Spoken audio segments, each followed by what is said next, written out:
Each business is unique and operated individually of others in the same industry.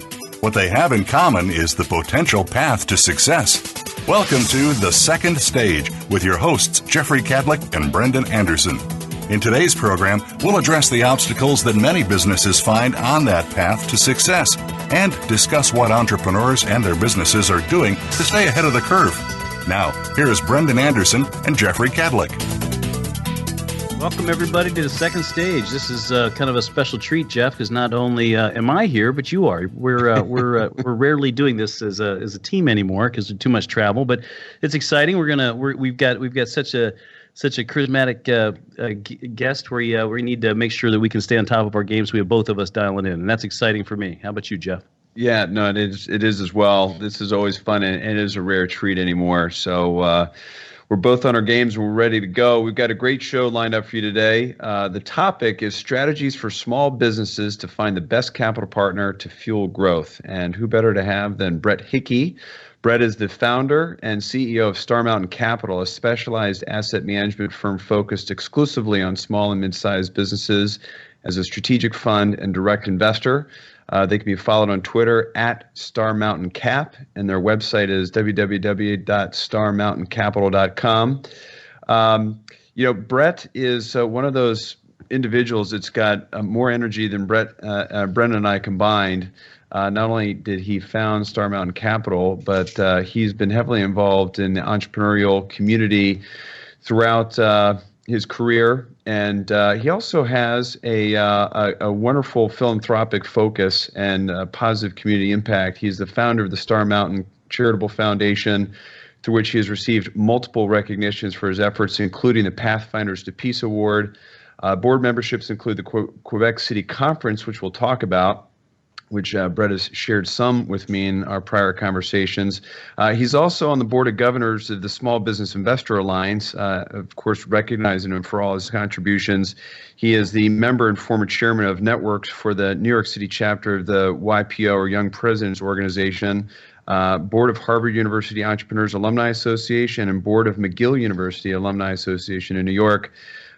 He has received several degrees from McGill and Harvard School of Business, and he's a frequent guest lecturer on industry panels and academic institutions. Oh, and one of the more special things I actually didn't know about you, Brett, was that you're a former Canadian national gold medalist and North American medalist in speed skating. Welcome to the show.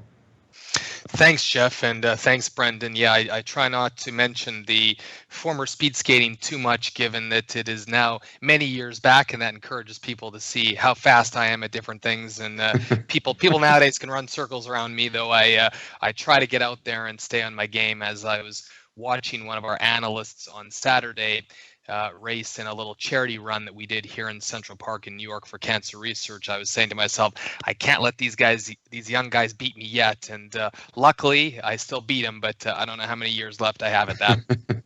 So Brett, do you still skate also, or is that harder and harder to do? Yeah, I don't, Brendan. I wish I could. Similar to you both, with all the travel that we do, I tend to now focus on sporting events that are travel enabled, I'll call them, and so that has me generally doing a number of half marathons and Olympic distance triathlons as my sports of choice, or I guess I should say sports that I'm remained being able to do with my travel schedule, but it works out quite well in all seriousness. Well, that's great. That's great. You step back. Brett, obviously, very accomplished, and you have started a firm, kind of, and I say heavily focused on kind of some of the smaller growing businesses. Maybe kind of walk us through how you found the market and decided to kind of focus on it. Sure. By way of brief background, I actually, is sort of funny. I was doing an interview yesterday for a piece that'll be published for the next few months, and they reminded me that the first business I actually started, which was a clothing distribution company, I started when I was 16 years old. So I guess I've always had a bit of an entrepreneurial itch. In 2002, I moved to New York City to work in investment banking for Solomon Smith Barney back at the time, which has now become Citigroup Global Markets. And I covered financial institutions as our clients. So we help them come up with investment strategies and structures. We help them go public, raise capital, acquire other businesses and stuff of that nature. And in 2004, I decided that we wanted to launch our own small business investing company, with the idea that we found that the best returns were generally available from the less efficient markets, and that it could be also a lot more fun to work with businesses where we could add more material and meaningful value to them. So I guess it was being fortunate to have access to a lot of data, a lot of information from working with very large financial institutions, which included BlackRock and Blackstone and folks of that nature. And we found the last frontier of inefficiency in what people refer to as the lower middle market or small and medium-sized businesses. That was the beginning of why we got to this end of the market and how. But It's you know, funny Brett. Go So ahead, go Joe. ahead, Brandon. I was just saying, but you are an accomplished entrepreneur before you started Star Mountain. So I think, like Brendan and I, you have this eternal faith in the entrepreneur, and that, you know, if you back the right people, these are really great opportunities out there. Yeah, that's right. I always like to say, Jeff, that I take an entrepreneurial approach to the finance industry, which is different than a lot of people in the finance industry who more often spend 15 to 20 years of their first half of their career as a lawyer, as an investment banker, or maybe working for a very large investment firm. And I think that while there's pros and cons to each path in life, that path in life has you become a lot more set in your ways, whereas I've taken an approach of looking at the market opportunities and saying, where are the opportunities and what would be the most logical way to pursue them and to help businesses, no different than what any entrepreneur or business owner would do when they're looking to build and grow their companies. And I think that's why we often resonate very well with business owners, and why we have a quite a differentiated approach to how we invest in the market and how we build and run our own business, much more like an entrepreneur would. You use the word fun when you described it, and I oftentimes I'm like, you kind of catch up. Somebody catches me and says, tell me what you do, and I'm like, and it's like we really work in the fun side of the market where you can make an impact, you can really change what's happening in these little businesses, and that's a good word. We use it a lot. Maybe talk a little bit about kind of what it is in the small market that makes it fun. Yeah, it's a good question, Brendan. I always like to say to friends of mine that we've all studied the utility curve of money, and that money at the end of the day is not what brings happiness. And so if money is what you're chasing, you will probably be disappointed in your life. And instead, I think you should pursue and chase your passions and things that you're excited about and where you think that you can make a difference in the world. And I think that's really how we look at our business and investing in these smaller companies, where we feel quite purposeful in our careers. Star Mountain Capital, for example, has trademarked investing in the growth engine of America, and we really feel that's what it is, and it's very fulfilling for us when we help business owners achieve their objectives, grow their companies, and really make a meaningful difference in society and in their local communities. And so that to us feels good. It feels good to be able to help other people, and that's something that we're quite passionate about as part of the core DNA and culture of our firm. And I think that's the fundamental I think that's a fundamental attribute that most humans have, is that they want to feel important, they want to feel valued, and they want to feel that what they're doing with their time is making a difference. And as with yourselves, our feelings are that with these smaller companies, we are able to make measurable impacts in helping them take their businesses to the next level. One of the things that kind of I started out as you know, kind of I bought a manufacturing business and was running it, or out of after I finished my banking life, and one of the things I never, as a younger person, never thought about is kind of where I wanted to take the business, what my personal long-term goals were. Maybe talk about, kind of in that planning process, understanding what's important to you as a business owner or as a person.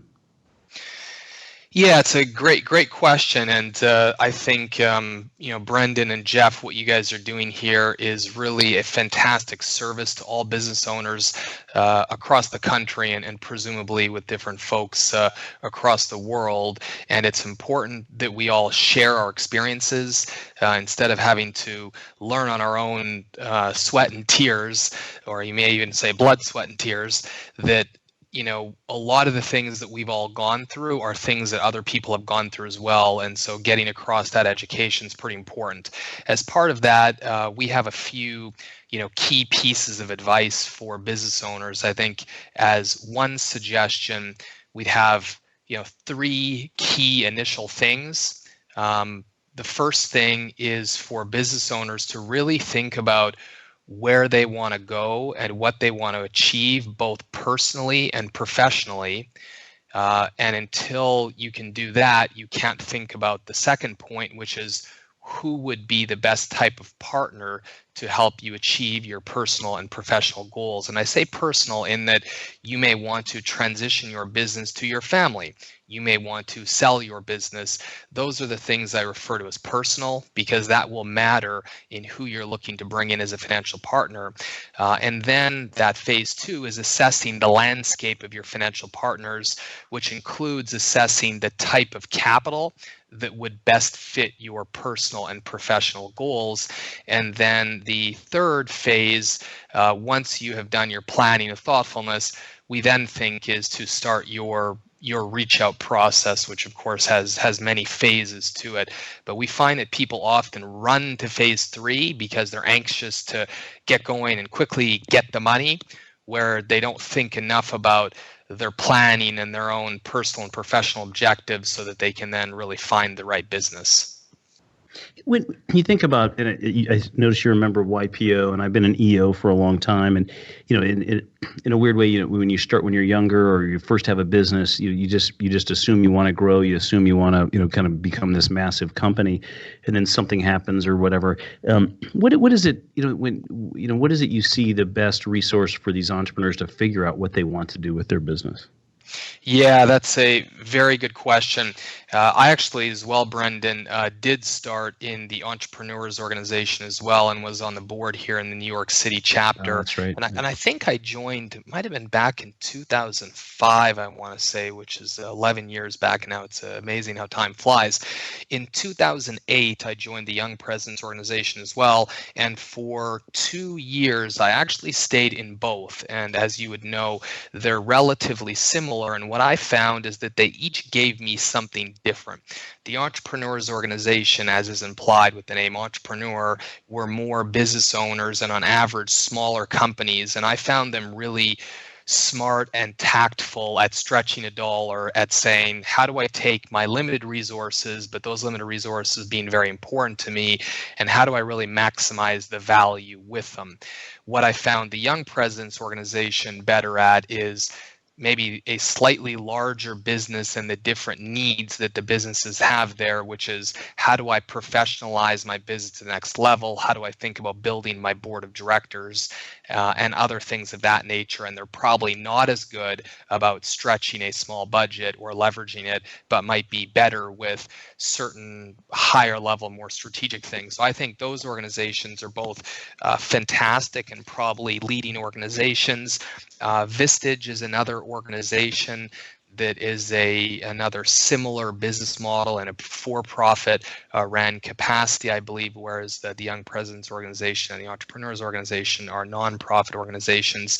And then I would say academically, there are a lot of great universities and institutions in the U.S., including down in your home state. The Fisher School of Business is a fantastic organization that has a lot of great learning programs.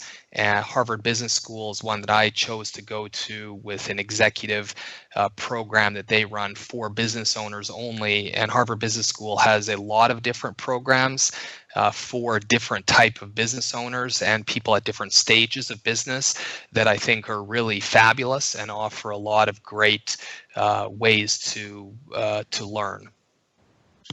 No, that's great, and we just find one of the things, and I think we've mentioned this on many shows, that we look for in entrepreneurs is are they reading the books? Are they trying to reach out and learn from other people's experience? And all we can say over and over and over again is, you got to do it, and this, people have done all these things before, and it really does separate people, the entrepreneurs, from people that are just thinking about doing it to actually doing it. Hey Jeff, maybe we jump to a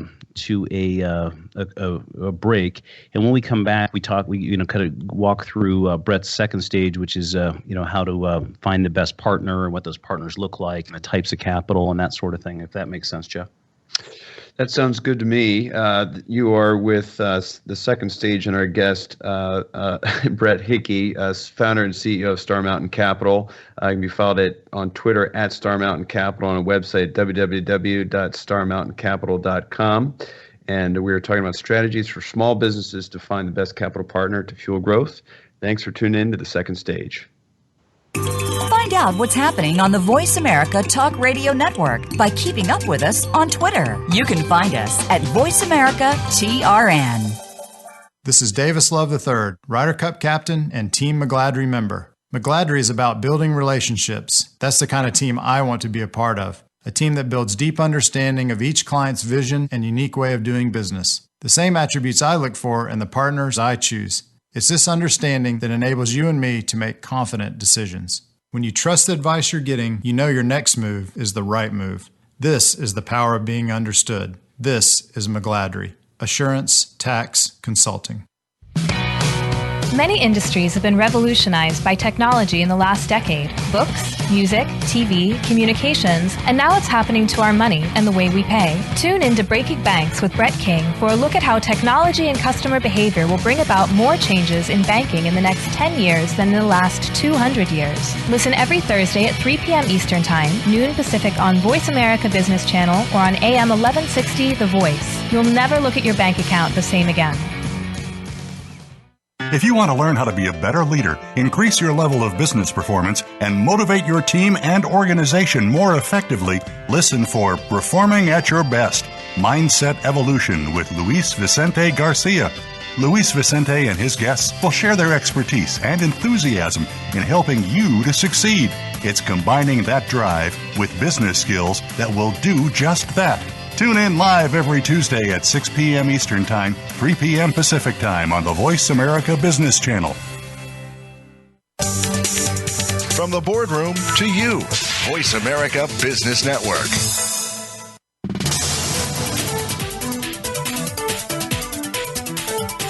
You are tuned in to The Second Stage. To reach the hosts or their guests today, call in to 1-866-472-5790. That's 1-866-472-5790. Or send an email to thesecondstage@evolutioncp.com. Now, back to Jeffrey Cadlick and Brendan Anderson.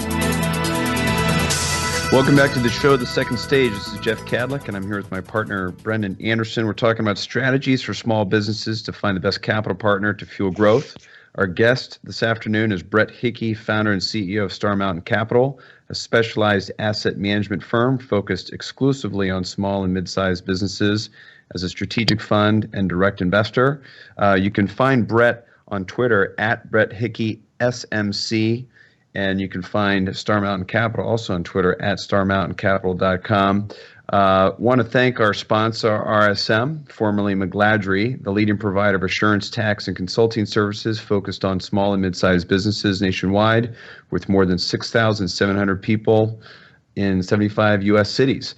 I want to remind everyone that each week we want to provide actionable advice and have you continue the dialogue through comments and questions on our blog at evolutioncp.com. When we left the last segment, we were talking about the benefits and attributes of lifelong learners, Brett, and during the break, you made some really, really important observations I'd like you to share with our audience. Sure, I'd be happy to. I was following up on a point that your partner Brendan made, and he made reference to looking for business owners who are reading books, seeking knowledge, seeking information on how to do the best job they can in building and managing their businesses. And we would agree to that. And the thing that we look for is how do people systematically approach things, and how have you learned to systematically approach things? And we believe that learning an appropriate methodology of analyzing, developing strategy, and then executing is much more important than any one factual event, which could have luck associated with it, whether it's good or bad luck. And so we look for people that really have processes in place for how they think about things, how they execute things, and that's an important determinant we have found in the most successful business owners. Yeah, I think that's a great point, and evolution certainly has found that as well. And so for those individuals that are out seeking advice, something that we should talk about probably is also advisory boards. I mean, when does somebody need to think about that, and how should they use their advisory board for guidance? Yeah, that's a good question, Jeff, and people ask us a lot. We have quite a large advisory board at Star Mountain Capital, and it's actually, well, optically it looks like one advisory board. I think on our website we have it segmented as two advisory boards. One is our senior advisors, and that includes folks like John Mack as the former chairman and CEO of Morgan Stanley, and folks that have ran very large, very complex, and very successful financial institutions and asset management firms. We then also have industry advisors, who are folks that are deeply knowledgeable in certain industries, but in fact, behind the curtain, so providing evolution and your listeners here some additional sort of confidential information, is I actually run our business with multiple advisory boards that are focused on different things. Some people are what I think of as experts in strategy, some in brand building, others in technology, others in various industries. And I think of them as concentric circles of knowledge that whenever I'm trying to make decisions, I want to surround myself and help surround my team with as smart and knowledgeable of people as possible to share experiences and ask questions to help us come to the best decisions, whether it's relating to an investment or a portfolio company, or relating to how we're building and running our core business ourselves. And so we are very large proponents of advisory boards. They do take time, thoughtfulness, and strategy into themselves. So they are an investment both of time and financial resources. But we believe if you manage them appropriately, they can be of tremendous value.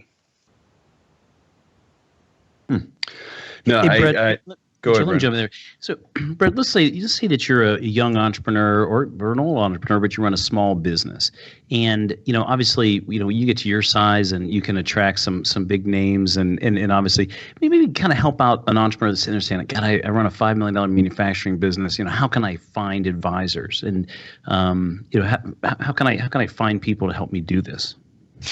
Yeah, that's a very good question. It's not easy is the unfortunate simple answer, though Star Mountain is actually developing some products and solutions to that right now, because we have found that is something that is a systematic challenge. The reason is there's not a lot of money in it financially, as far as somebody to build a standalone business to help a little company to develop advisors. There are firms that help develop advisory boards for very large companies where you can make a lot of fees, both as the board member, as the service provider helping for that, and so that there's a lot more efficiency there. But for a small company, general suggestions I would have is three primary focuses. The first one is I would look at online networks, including LinkedIn. The second thing is I would look at local universities as well as local business hubs. There are often different commerce departments in most major cities across America. And then third is I would ask your relationships, including your service providers, to let people know that you are looking for advisors who can help you build your business and seek some or be able to provide rather some specificity on what type of value it is that you are looking for, whether it's looking for people that can help advise you around a strategic acquisition, whether it's people that can help advise you around your technology, around your product development, around further developing your marketing channels. I think if you provide that additional information, that can then have somebody say, oh, sales, marketing channel. Yeah, I know a lady or a man who is great at that, and here's somebody I can introduce you to, versus just generically saying, hey, I'm looking for board members, because that makes it hard for people to do the thinking to say, well, what is it? So that would be those would be three suggestions, and then a bit of a follow-on of providing a little bit more specificity as far as what you'd like to get out of your advisors, at least at that phase one. If you develop a more complex business like Star Mountain Capital, and you may want to develop multiple advisory boards, then that's different. But as phase one, I would think about what are really the key value drivers you're looking for, and that could also be additional corporate governance. And that would be a different type of advisor for your business. One of the things that, and just one last thing that we have found, and Jeff and I have made some probably mistakes, is in the beginning we kept saying, where's the perfect advisor? The perfect advisor, when you had somebody that was showing energy and willing to put some effort into it.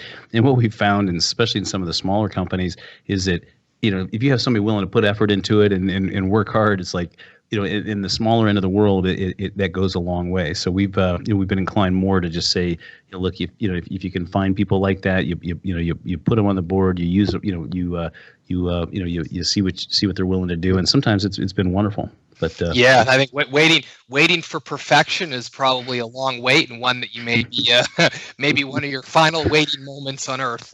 I agree. If you find some high quality people with high integrity that are willing to be helpful, you need to develop your own system of managing a board, getting value out of them, setting schedules, and presenting information to them that they can help you analyze and make the best decisions for whatever it is. And so I think that getting started somewhere is very important. And I think that's great advice, Brendan. So, we've talked about some of the things to think about in terms of the types of partners, but one of those considerations has to be the kind of capital that you need for your business. So, Brett, what should a small business owner be thinking about in terms of the ideal capital structure, what they need to look for in terms of debt or equity or somewhere in between? Yeah, Jeff, I would classify the capital structure, generically speaking, for a smaller business as 4 types of capital that you should be thinking about.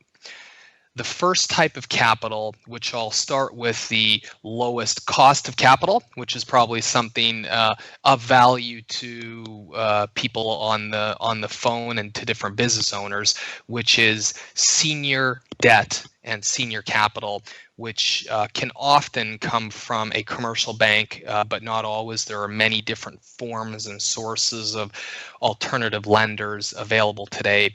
So the first type of capital and the lowest cost of capital would be your senior debt capital. Your second form of capital would be your junior debt, junior to the senior capital in front of it. Your third option would be some form of minority equity, which could be structured equity or preferred equity, as some other terms behind that. And then your fourth type of capital would be controlling stake equity, where you've now given up control of your business to that shareholder. I would think of that as the 4 initial boxes of capital for a small business to think about. And so with respect to the debt, it's kind of you take on as much debt as you can comfortably cover with interest, or what rules of thumb should a small business owner use when thinking about taking on only so much debt before they have to really start thinking about that higher cost of capital? Yeah, that's a good question. And in fact, I should give a caveat to the senior debt being your cheapest capital. It's the cheapest capital if your business performs. If your business does not perform and the senior lender takes your business, you may even have personal guarantees associated with it, that could all of a sudden become your most expensive capital. So depending on the performance of your business, I guess I should probably qualify, that is your cheapest cost of capital. And that really helps address your question as far as what should a business owner do. I would say step one should think about what is your business plan and what is the trajectory of your business, and apply some type of probabilistic modeling, which this doesn't have to be overly complicated, but just sort of estimating what is the probability of your business growing at 10%, 20%, 30%. What's the probability of it remaining flat? What's the probability of it decreasing in revenues by 20%, 30%? Apply some probabilities to a few outcomes so that you can think about where your business is most likely to go. And if you feel highly confident that it's at least going to keep growing a little bit, then generally your debt capital, you generally want as much of it as you can, assuming you have very good uses of that capital. You have to, of course, look at the structure of that debt and say, when does that lender need its liquidity? And are you putting any financial distress on your business because the lender may need its liquidity before you have the ability to repay that debt? But assuming that you can repay the debt in a reasonable manner, having your lowest cost of capital, not senior debt, is a good game plan. And then that, of course, moves up to the next second lowest cost of capital, which is your junior debt, that will be subordinated to that senior loan, which it's possible you receive the senior loan from a bank. And then as you go up, I should say, in capital structure to your minority equity or preferred equity, as some people would refer to as structured equity. Those investors are now taking more risk, and they're assuming or they're targeting a higher return for that risk. And therefore, if your business is successful and grows quickly, that will be potentially more expensive capital. Then, of course, I'll throw one more twist, because life can't be too simple, Sure. is that those equity players are often more likely to be value-added partners to you. It's generally not typical that your senior lender is going to be overly helpful in building your business. When you get into your junior debt capital and into your equity capital, now you have to factor in what kind of value can they also bring to the table. So I would caution investors from only looking at the price of things, and instead looking at what value you're trying to get. No different than shopping for a car. Now, different cars have different prices, different types of vehicles out there, and you have to find what's really the right fit for your objectives. No, I think that's outstanding advice, and I love how you really simplified what can be a very, very complicated conversation. You are listening to The Second Stage. We are here with our guest, Brett Hickey, founder and CEO of Star Mountain Capital. Their website's www.starmountaincapital.com. We want to thank all of our listeners, and you can listen to this show and all our old episodes on voiceamerica.com, or you can go to iTunes, search for podcasts under The Second Stage. And if you have a chance, please rate the show when you're on iTunes. So, Brett, I want to move on, with this topic and talk about you're an institutional investor. You're wanting to back small companies here. What are some of the key things that you're looking for, or other institutional investors are looking for in backing some of these businesses? Very good question, and Jeff, that points out as well that there are different types of investors that will have different desires, may add different value, and may have different requirements for their capital ongoing, which should be taken into consideration when looking for a capital partner. A family office or a high net worth investor, for example, may be active with your business, may want to help or may not, may be very passive, and may not require a lot of financial reporting. A business like Star Mountain, as an institutional investor with a lot of fiduciary responsibility to our shareholders and investors, we require a very deep level of transparency, controls, reporting to ensure that your business is running properly and that we can properly report on it and help manage risks and opportunities for our investors. And so that's just something to also take into consideration for a business. With that said, if I were to give business owners a few quick pointers, I'll give you maybe 10 very fast ones. One is transparency, timely, and accurate financial reporting. Two is having an organized document and process management for your business. Three is a concise and simplified business plan or roadmap. I accent the word concise and simplified, not a 100-page document. Five is showing that there is a need for your product or service in the market. Six is showing what your distinct competitive advantages are over your competitors. Seven is showing that you have an alignment of interest with your team and that you are thoughtful and you recognize the value of your team in helping you have a long-term, sustainable, and scalable business. Number 8 is having a strong culture. Number 9 is a CEO who leads by example. Particularly within a small business, you need to be a player coach and drive value. And number 10 is contingency planning relating to any key people in your business so that an institutional investor understands there can be continuity if something were to happen to yourself as a CEO or any of your other key executives. That's, again, very, very concise, and I think you're right on the money. We're going to take another break here on the second stage, and then we come back. We're going to dig into some of the key risks that institutional investors look at in smaller companies. We're with our guest, Brett Hickey, founder and CEO of Star Mountain Capital. Thanks for tuning into the second stage. Think you've seen everything there is to see in online television? Let us surprise you. Visit voiceamerica.tv today for sports, health, business, and more on demand 24/7. This is Davis Love III, Ryder Cup captain and Team McGladrey member. McGladrey is about building relationships. That's the kind of team I want to be a part of. A team that builds deep understanding of each client's vision and unique way of doing business. The same attributes I look for in the partners I choose. It's this understanding that enables you and me to make confident decisions. When you trust the advice you're getting, you know your next move is the right move. This is the power of being understood. This is McGladrey. Assurance Tax Consulting. Become our friend on Facebook. Post your thoughts about our shows and network on our timeline. Visit facebook.com/Voice America.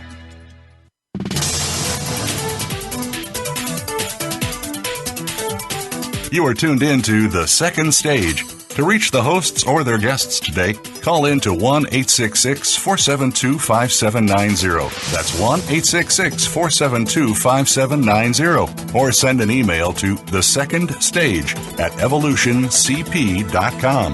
Now, back to Jeffrey Cadlick and Brendan Anderson. Thanks for tuning in to the second stage. This is Jeff Cadlick, and I'm here with my partner, Brendan Anderson, and our guest, Brett Hickey, founder and CEO of Star Mountain Capital. Like any forum, this show will be more effective and powerful if folks contribute their experiences and ideas. We invite you to continue the discussion from each week's show on our blog, which can be found at evolutioncp.com, or you can email us at thesecondstage@evolutioncp.com. Brendan? Yeah, Brett, you had mentioned earlier. I think the first thing was that the financial statements, and I suspect at some stage of the game, it becomes a given that the financials are very solid. In our world, it's almost the exception. And it's as you know from our process, the financials are the first and most important thing. Maybe talk about the difference between a company where they got really easy financials to understand and get your arms around versus companies that you have to spend hours just kind of beating them around. I mean, what's the difference in your mind of the value of those two companies? Yeah, you first off, Brendan, you bring up a very good point, and of my 10 key points that I mentioned earlier on your show for institutional investors that they look for in companies, you rightly pointed out that the first one that I mentioned was the transparency, timely, and accurate financial reporting. For us as an institutional investor, if you do not have this, we cannot consider you as a potential investment. I think it's always important that business owners understand who they're doing business with, whether it be a client or an investment partner, that for an investment partner, understanding that we look at thousands of business opportunities a year, and we need to be able to quickly and concisely understand if this is an opportunity that we should consume additional resources and time to understand. And if it's very difficult for us to do that because the financial information is not clear and transparent, it becomes very unlikely that we are going to spend time on it. And our view in general is that that means it's a business owner that is not properly understanding their clients to the level that they understand the needs and the importance of controls and transparent financial reporting. And there's an understanding that we all have, being an entrepreneur myself as well, is we all have to-do lists that we are never going to possibly finish or accomplish. And often the things that rise to the top of the to-do list are ways that you're going to drive sales, putting out fires, different things that are generating growth, and often more near-term growth. In building truly transparent, timely, accurate historical financials, as well as financial planning models and metrics, we appreciate and understand that as a business owner, that means that in one sense, you have to take one step backwards, because you have to take your foot off the gas a little bit on one other area of your business in order to invest more time and resources into developing that type of historical and forward-looking financial reporting. But our belief is that that one step backwards, if you want to think of it that way, by that investment, should be able to result in 5 to 10 steps forward. And if you do really believe that you have a business that has the opportunity to be a large, sustainable, scalable company, this is a step you must take. And then the question is, when do you take it? And generally, our view is that it is better for you to take that step earlier than later in your business, so that you can start to better understand your own business and that you can build contingency planning for it. And then it gives you the ability to attract high quality institutional investment partners, which can help take your business to the next level, can help provide credibility to sales channels and other partners that may want to sign up for long-term contracts with you. If you can have the credibility of having clean and transparent financials that allows you to access an institutional quality investor, that can bring a tremendous amount of transfer of trust to different partners to help you grow your business. I literally, Jeff, we should take what Brett said right there and like put it on our website, and every time like somebody like sends us a package, we should have them play that piece. I mean, I literally just, it's amazing. We're in the real small end of the market, and there are so many neat little companies that we talk to, that when you say send me your financials, and they say, well, I gotta, I'm gonna have to explain them to you, and I'm like, well, I can tell you right now, you have to explain your financials to me, it almost makes it impossible for me to consider you as an opportunity. And if you're out there with projects or recurring revenue, and you're using a cash basis statement, I can promise you, you're limiting your ability to get certain partners that Brett mentioned earlier. That's that literally I could spend the next, I'm on my soapbox. I could spend the next 45 days talking about that specific thing, but I'm going to move on, Brett and Jeff. I'm willing.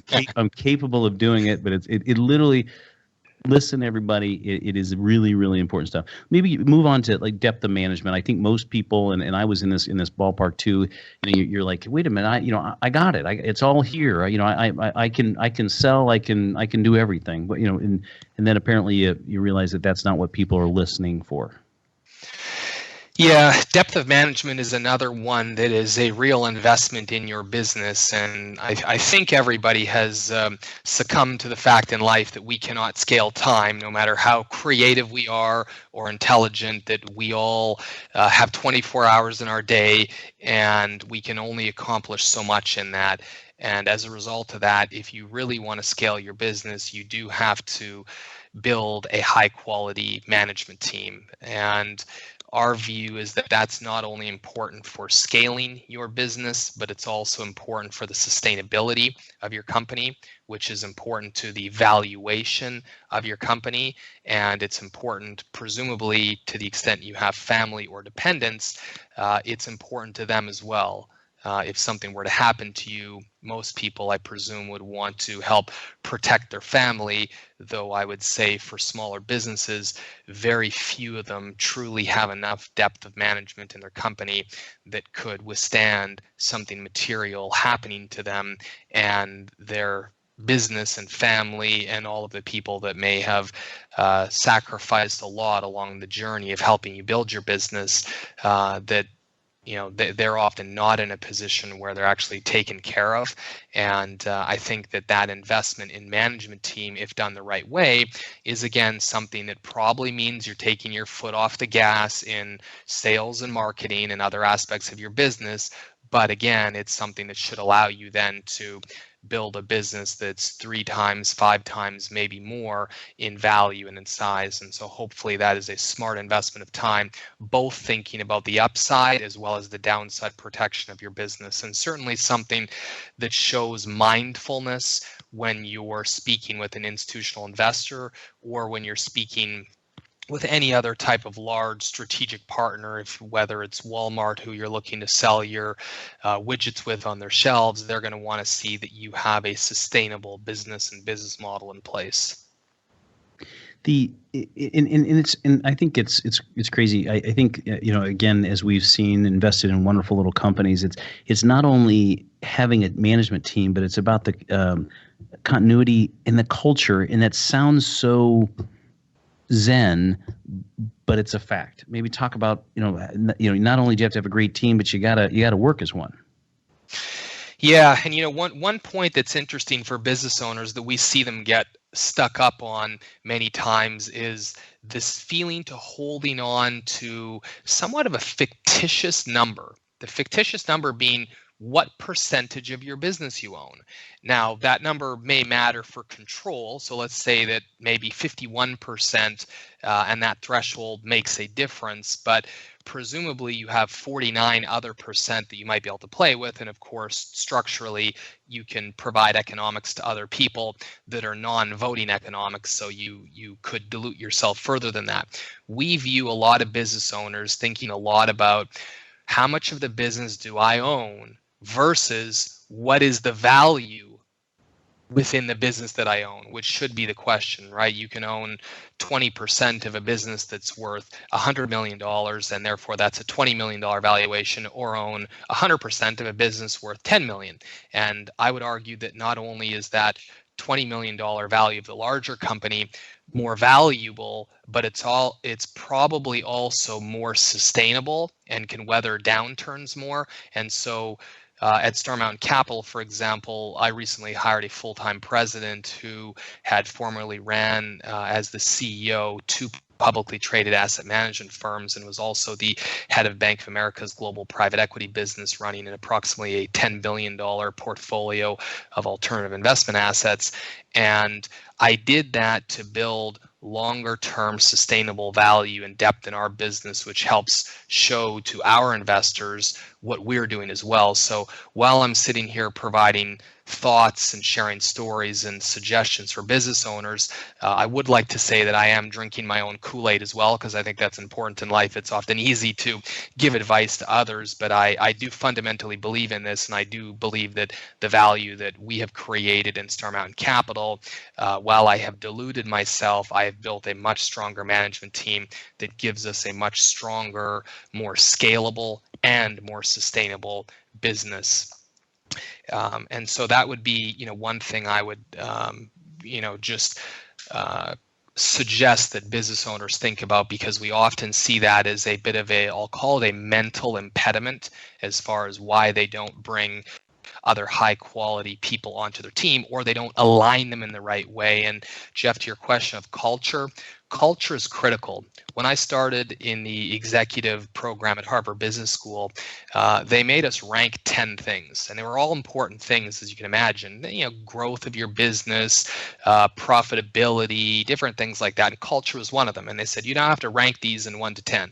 Now, I've always been somebody that believes in culture. Maybe it's part of growing up in a small town of 10,000 people where you sort of work as a little mini culture into yourself, or some other components of my life, but I've always believed it's important. And I think I started with it as number 4, which was pretty high. Most people had it ranked as 7 or 8. When I left the program, I ranked it as number 1. If you do not have a great culture, your probability of successfully scaling your business and having a sustainable business that can weather challenges, which you will have unless you're extraordinarily lucky, which I don't think is part of a business plan. You need a great culture of people that are going to be invigorated, work hard, help you attract the best people, motivate the best people, retain the best people, and that is what really allows you to create a differentiated and scaled business. And so culture to us, Brendan, is one of the single most important things, and it has to come from the top down. You have to show people that you care about them, that you're engaged in a community, and that your team understands that, so that they treat their team like that, and they treat customers and clients the same way. Yeah, I'd like to point out that we have lots of successful people on this show, like you, Brett, and every single one of them says the exact same thing. So I just want to point out to our listeners that another very successful business person and entrepreneur has said the culture is number 1. So I just want to point that out for our listeners. Well, and I think it's not easy to get there, right? I mean, it's one of those things where you have to show vulnerability. You have to be willing to, to show people that you need help to succeed, and you have to be willing to, you said let go and let people, kind of really get the right people, right seats, and let them do what you've hired them to do. And so it's Jeff. Unfortunately, we're running out of time, but I could talk about that subject forever, also. Yep. Yep, and I think you guys both made awesome points there about culture, and we always talk about passion for possibilities at this late stage in our show. Brendan, you got about 30 seconds to blow my hair back. What do you got? I've seen you. It's already took care of it. No, look. Obviously, we've known Brett for 3-4 years now, and always continues to amaze at kind of what the progress they're making, and so it's a pleasure to have you on. And I think most importantly, being from are you from Montreal? Or did you just go to college in Montreal? I went to college in Montreal. I grew up in northern British Columbia. Okay. I was going to ask you whether you're a Toronto or Cleveland fan tonight, but I definitely know the answer to that. So, I'll plead the fifth. All right. Fair enough. All right. With that, we really appreciate you being on the show, Brett, and we appreciate all your support for those folks out there. Brett found Evolution as a diamond in the rough, and he's been a big, strong supporter of ours as we're trying to build our business. We're both focused on growing small businesses here in America. Anyway, with that, thank you for tuning in to the second stage. Brett, thank you for being on the show, and Brennan, always enjoy being on the show with you. Yeah, likewise. It was fun stuff. Thanks, Brett. My pleasure, and an honor for us to be supporting and working with you guys and the team at Evolution Capital. You're some of the best investors we find in the small business segment, and I'm sure many of your business owners would attest to that you've helped grow. Thank you very much, Brett. Take care, everybody, in second stage land, and looking forward to the next show next week. Yep.